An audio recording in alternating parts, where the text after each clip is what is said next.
성경 함께 읽기 오늘은 사무엘기상 7장 이야기를 들어가 보도록 하겠습니다. 자, 1절 기랏 여아림 사람들이 와서 주의 궤를 가져다가 산에 있던 아비나답의 집에 들여놓고 그의 아들 엘라사를 거룩히 구별하여 주의 궤를 지키게 하였더니, 자, 이제 블레셋 사람들이요, 야, 안 되겠다, 하나님의 궤를 빨리 이스라엘로 보내자 해가지고 그것이 결국 어디까지 왔냐면요, 기럇 여아림의 아비나답의 집에까지 오게 된 거예요. 그리고 그 아비나답의 아들이었던 엘르아살이 그것을 거룩히 구별하여서 하나님의 궤를 지키는 일을 하게 되는데, 이것이 20년 동안 지켜지게 되는 거예요. 2절이 그 기간이 길어 20년이 되었으므로 이스라엘의 온 집이 주를 구하며 애곡하니라. 하나님께서 이제 이스라엘에 대해서 또 이야기를 해주는 부분이 3절에 있습니다. 대언자 사무엘이 이스라엘의 온 집에게 말하여 이르되, 자, 너희가 마음을 다해 주께 돌아오려거든. 지금 이스라엘은 전쟁 속에서도 하나님 없이는 승리할 수가 없는 존재라는 것을 깨달았음에도 불구하고 지금 하나님의 궤도 아비나답의 집에 있고요, 가지고 와야 되는데 이것을 어떻게 하면 좋을까? 또 빨리 그들이 이제 회개하고 하나님께로 돌아와야 된다는 거죠. 대언자를 통해서 하나님이 이제 말씀하시는 거예요. 너희가 마음을 다해 주께 돌아오려거든 너희들 안에 있는 이방신들과 아스타롯을 너희 가운데서 제거하라. 하나님을 믿는 백성이어야 된 그들이 지금 하나님을 버리고 타락된 모습으로 살아가고 있는데 다시 기회를 주신다는 거예요. 이 성경을 보면 하나님께서는 이스라엘 백성을 택하시고요, 버리지 않으세요. 언제까지요? 계시록에도요, 마지막 때까지도 하나님은 이스라엘 백성을 선택하고 그 땅을 사용하십니다. 그 사람들을 사용하세요. 여기서도 동일하게 돌아올 기회를 주십니다. 그러니까 우상들을 제거하라는 거예요. 너희 마음을 예비하여 주께로 향하게 하여 그분만 섬기라. 오직 여호와 하나님만 섬기라. 창세기부터 계시록까지 성경 전체 하나님은 나 여호와 하나님만을 섬기라. 이 세상을 만드시고 진정으로 우리를 구원해 주실 그분만을 섬기는 게 진짜 우리의 믿음이에요. 여러분, 이게 이기적인가요? 여러분들의 아들, 딸이 있어요? 저도요, 제가 사랑하는 아들이 있어요. 근데 그 아들이, 야, 너 아무데 집에 나가서 살아. 아무거나 먹고 네 마음대로 살아. 집에도 우리 집에만 있지 않아도 돼. 너 옆집 가서도 지내고 친구 집에서도 지내고 돌아다니면서 막 지내. 이러실 수 있어요? 아니에요. 이 세상에서 정상적인 부모라면, 그리고 정말로 믿음 안에서 내 자녀를 사랑하는 사람이라면 부모를 섬길 줄 알고요, 그리고 누구보다도 내가 너를 사랑한다는 걸 자녀가 알게 할 겁니다. 그리고 내 아이가 나를 믿어주기만을 바래요. 왜? 가장 좋은 것을 줄 수 있거든요. 가장 좋은 그 사랑, 그리고 누구보다도 안전하게 보호해 줄 수 있는 그걸 알아요. 우리 여호와 하나님, 우리를 만드신 그 아버지 하나님만을 따르는 게 우리가 가장 안전한 길이기 때문이에요. 자, 3절 하반절에 그분께서, 하나님께서 너희를 블레셋 사람들의 손에서 건져내시리라. 우리가 살 수 있는 그 길은 하나님을 온전히 믿는 것이다. 4절 이에 이스라엘 자손이 바알들과 아스타롯을 제거하고 주만 섬기니라. 이제 효과가 있었나 봐요. 기억나세요? 이전에도 블레셋과의 전쟁 속에서 전쟁에서 5만 70명이 패하고 4천 명이 죽고 하나님의 궤를 가지고 와도 살 수 없는 그 일이 그냥 하나님의 궤로 인해서 그것만 블레셋 땅에 있었는데도 다곤 신전이 무너지고 그들이 질병에 걸리고 하게 된 거예요. 그리고 20년이 지났습니다. 하나님만을 믿는 게 살겠구나. 바알, 풍요의 신, 아스타롯, 다산의 신, 이 땅에서 잘 먹고 잘 사는 게 이 바알 아스타롯이 아니구나. 이 모든 것들을 제거하기 시작하는 거예요. 예? 회개가 일어나기 시작하는 거예요. 대언자 사무엘이 이르되 5절 온 이스라엘을 미스바로 모으라. 미스바 광장에 모여서 이제 회개 기도를 하자는 거예요. 회개하자는 거예요. 내가 너희를 위하여 주께 기도하리라. 이때 당시만 해도 대언자를 통해서 하나님의 음성을 듣고 하나님에게 뜻을 전하고 그랬기 때문에 사무엘이 하나님께 기도를 하겠다는 겁니다. 이제 이스라엘 백성들이 미스바에 함께 모여 물을 길러 주 앞에 붓고 그날에 금식하며 거기에서 이르되 우리가 주께 죄를 지었나이다 하니라. 진정한 회개가 있는 거죠. 여러분 금식하면서 간절히 하나님께 간구하고 기도한 적이 있나요? 지금은 우리가 직장 생활을 하고 먹고 살기 바쁘기 때문에 힘들지만 때로는 우리가 정말 중요한 일이 있을 때 굶어가며 하나님께 간절히 기도하는 일이 있길 바랍니다. 뭐 교회에서 야 우리는 이번에 무슨 금식합니다. 무슨 릴레이 금식합니다. 누구분 언제 금식하고요. 누구분 언제 금식하시고요. 시켜서가 아니라 나 자신의 믿음 속에서 우리 가정 속에서 또는 어떤 무슨 일이 있을 때 금식하며 나 스스로 조용히 하나님만 아는 금식을 하며 나의 간절함을 나타내는 우리가 되길 바랍니다. 건강을 지켜가면서 하셔야겠습니다. 이러면서 이스라엘 백성들이 주께 죄를 지었습니다 하고서 고백하는 거예요. 사무엘이 미스바에서 이스라엘 자손을 재판하니라. 7절 이스라엘 자손이 미스바에 함께 모였다는 것을 누가 들었어요? 블레셋 사람들이 들은 거예요. 야 이때다. 저 이스라엘 백성 하나님의 괴로 우리를 힘들게 했는데 이 자식들 아주 내가 혼쭐을 내주겠어. 저번에 우리가 많은 사람들을 우리가 죽이고 힘들게 했는데 이번에 완전히 아주 그냥 다 죽여버리겠다라는 마음으로 그들이 광장에 다 모였으니까 죽이기도 얼마나 편해요. 한 곳에 다 모였으니까 가서 그냥 다 한 번에 죽이면 되는 거예요. 블레셋 사람들이 듣고 블레셋 사람들의 귀족들이 이스라엘을 치러 올라오므로 이스라엘 자손이 그것을 듣고 블레셋 사람들을 두려워하기 시작하는 거예요. 왜요?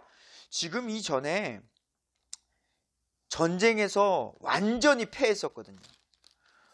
전쟁에서 완전히 패해가지고 이제는 어떻게 될지 모르는 거야. 그들이 와서 또 우리를 다 죽여버린대. 어찌하면 좋아. 완전히 난공불락 어떻게 할 수 없는 상황이에요. 이스라엘 자손이 사무엘에게 이르되 우리를 위해 주 하나님께 쉬지 말고 부르짖어 그분께서 우리를 블레셋 사람들의 손에서 구원하게 하소서. 이제는요 다른 방법이 없는 거예요. 싸워서 이길 힘도 없고 능력도 없고 용기도 없어요. 그럴 때는 이제 완전히 밑바닥 인생이 되니까 누구를 찾게 돼요? 우리 하나님. 이제 완전히 밑바닥 생활을 하게 되다. 하나님 이젠 더 이상 의지할 게 없습니다. 오직 하나님만을 의지합니다라는 상황이 되니까 금식이 되고요. 간절히 주님께 부르짖게 됐고요. 주님만을 의지하게 되는 거예요. 하나님 우리를 구원하소서. 힘듦과 고통 속에 하나님을 찾게 되는, 그래서요 고통과 힘듦이 때로는 은혜가 됩니다.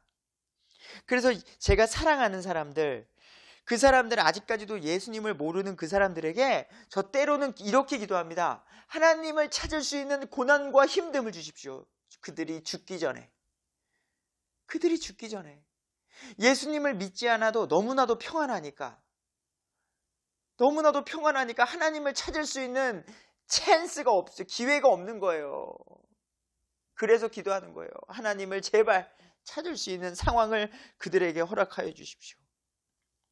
9절 사무엘이 전 먹는 어린 양을 취해 전체 번제 헌물로 주께 드리고 이스라엘을 위해 주께 부르짖음에 주께서 그 말을 들으셨더라. 하나님은요 진정으로 하나님을 찾고 찾는 자에게 와주세요. 어느 누구나 주님께로 나오라고 말씀하셨단 말입니다. 진짜 간절히 진정으로 찾지 않아서 못 만나는 거지. 어느 누구나 주님을 간절히 찾으면 만나 주신다는 것입니다. 10절 사무엘이 번제 업무를 드릴 때에 블레셋 사람들이 이스라엘과 싸우려고 가까이 왔으나 그날에 주께서 큰 천둥으로 블레셋 사람들에게 천둥 소리를 내사 그들을 무찌르시니 우르르 쾅쾅 쿵쿵. 여러분 진짜 번개 치면 얼마나 무서운지 아시죠? 천둥 소리 정말로 막 비 오고 쿵 치면 정말로 무서운 거 아시죠? 이게 저도 안 무서운 척을 하는 거지 진짜 번개 치면 이거 좀 무서워요. 근데 하나님께서 엄청난 천둥 소리를 내사 그들을 깜짝 놀라게 하시면서 꼼짝 못하게 하시는 거예요. 찬스다.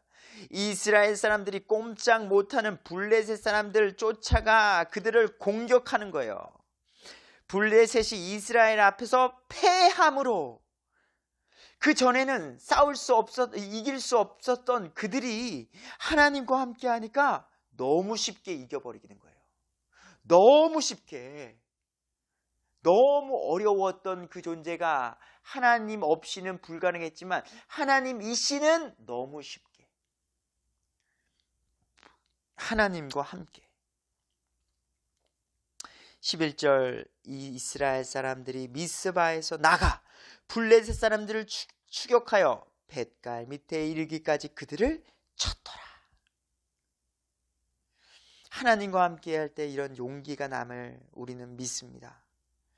12절 그때에 사무엘이 한 돌을 취하여 미스바와 센 사이에 세우고 이르되 주께서 여기까지 우리를 도우셨다 하며 그것의 이름을 에베네셀 도움의 돌 하나님이 도우셨다. 그래서 그것을 보면서 하나님이 도우심 그거를 우리가 깨닫게 되는 거예요. 불가능했던 것이 하나님과 함께 하니까 가능케 되는구나. 이처럼 블레셋 사람들이 굴복하여 다시는 이스라엘 지경 내에 들어오지 못하였으므로 아니 블레셋도 깨달은 거예요. 야 이게 뭐야. 쟤네 진짜 상대도 안 되는 애들인데 하나님이 도우시니까 이거 어쩔 수 없다. 얘네도요 하나님의 능력이 어땠는지 기억하시죠? 하나님의 괴가 블레셋 땅에 가드에 오니까 뭐 어떻게 다곤 신전이 막 무너졌다요. 아스돗 그 다곤 신전에 왔는데 하나님의 괴가 있으니까 막 질병이 걸리고 우상 그 다곤 신전이 무너져서 팔 모가지가 부러지고 막 이러는 걸 알았음에도 불구하고 암소 2마리로 어디로? 베세메스로 보내는 그 일이 놀라운 일을 블레셋 사람들이 직접 따라오면서 봤다 그랬어요. 직접 봤음에도 불구하고요 시간이 지나고 나니까 그 하나님을 믿지 않는 사람들이 효과가 금방 그 약기운이 떨어진다 그러죠. 아닐 거야. 하나님이 어디 있어? 그래서 또 공격을 한 건데 아니다 다를까. 하나님의 능력을 경험하고 다시는 이스라엘 지경 내에 들어오지 못하였다고 나와요. 누가 진짜 하나님인지 누가 진정한 신인지를 깨달아야 되는데 이방 사람들은 이거를 모르는 거예요. 사무엘의 모든 날에 주의 손이 블레셋 사람들을 대적하매 사무엘에 있는 동안에 하나님께서 이스라엘을 지켜주시는 거예요. 또 블레셋 사람을 대적하기도 하고요. 그러니까 꼼짝 못하는 거예요. 블레셋 사람들은 사무엘이 있고 하나님의 온전한 지도자 사무엘이 있고 그 전능하신 하나님을 믿는 이스라엘 백성이 있다 보니 까불지 못하는 거죠. 감히. 14절 블레셋 사람들이 이스라엘에게서 빼앗았던 도시들이 에그론에서부터 가드까지 이스라엘에게 회복되었고 다시 그들에게 땅을 빼앗기게 돌려주게 되는 거죠. 이스라엘에게 이스라엘 땅을 회복하게 되었고 이스라엘이 그 도시들의 주변 지역을 블레셋 사람들의 손에서 건져내었으며 이제 승승장구하는 거예요. 전쟁이 무섭지 않으니까 땅을 다 차지하는 거죠. 이스라엘과 아모리 족속 사이에 평화가 있었더라. 15절 사무엘이 자기의 전생애 동안 이스라엘을 재판하였더라. 그래서 하나님의 뜻대로 하는 거죠. 하나님의 뜻대로, 하나님의 뜻은 이렇습니다. 하나님의 뜻은 이렇습니다. 이래야 됩니다. 그것을 이스라엘 백성들은 온전히 순종하며 따라야 되고요. 그래서 바른 지도자도 중요해요. 바른 지도자, 하나님의 말씀을 바르게 전하는 지도자가 있고 그 말씀을 따르는 자들이 중요하다는 거죠. 그러면 평안한 샬롬 할 수가 있는 거예요. 진정한 평안, 하나님이 주시는 평안. 16절, 그가 해마다 베델과 길갈과 미스바로 순회하며 그 모든 곳에서 이스라엘을 재판하고. 사무엘 대언자도 참으로 힘들었을 거예요. 곳곳에. 사람은요 어디 가나 문제를 일으켜요. 근데 그때마다 어떤 하나님의 말씀으로 바르게 재판하는 사람이 필요해요. 때로는 쓴소리도 하고요, 때로는 좋은 말도 하고요. 하나님의 말씀대로요. 근데 좋은 소리만 하는 사람, 쓴 말, 이건 안 됩니다 라고 말하지 못하고 이 사람한테 가서 잘못됐어도 그렇죠, 그럴 수 있어요, 그럴 수 있어요, 다 그런 거죠. 이런 분들은요 그러시면 안 돼요. 차라리 그러면 상담도 하시면 안 돼요. 하나님의 말씀의 기준으로 이렇지 않을까요? 하나님의 말씀은 이렇지 않을까요? 그래도 이게 믿음의 선택이지 않을까요? 조심스럽게 하나님의 뜻을 전할 줄 알아야 듣는 사람도 변화가 된다는 거죠. 자, 성실하게 사무엘은 곳곳을 순회하며 하나님의 사명을 감당했습니다. 17절, 라마로 돌아왔더라. 왜? 라마에 우리 사무엘의 집이 있었거든요. 그가 거기서 이스라엘을 재판하였고 또 거기서 주께 제단을 쌓았더라. 그리고 또 예배하면서 하나님께 자기의 생을 보내게 되는 거죠. 자, 우리 다음에 8장으로 다시 만나도록 하겠습니다.